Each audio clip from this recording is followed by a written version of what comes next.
When you look at the data that we all love to hate and the tests that we all love to hate, who's killing it? You know, and it's like Minnesota, North Dakota, Iowa, Wisconsin, Michigan, woo!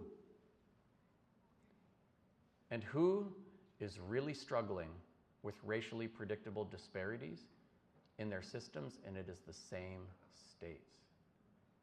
It's almost like the whiter the states and the whiter the curriculum and the whiter the body of teachers, the more successful it is at empowering those white learners at the expense of everyone else's success. We're not building white empowerment programs. We are doing education for all.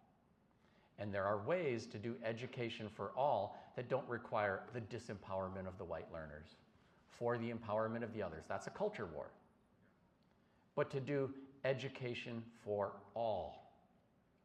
And by the way, it's not just good for the minoritized populations to learn about themselves as well as the rest of the world. It's good for our white learners to be prepared for the world that's actually out there, rather than some fantasy land that will never exist, no matter who's running US immigration policy and how they're doing it.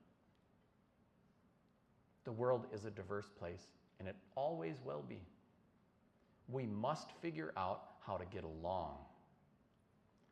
Teaching those white students how to navigate, understand, and work with their neighbors is going to be a great service for them. Honestly, some huge percentage of them are going to be marrying their neighbors from different groups and making babies and figuring it out. So let's make it a little easier for them. Let's prepare them for the world. A world we can only imagine, but we know will be a diverse place.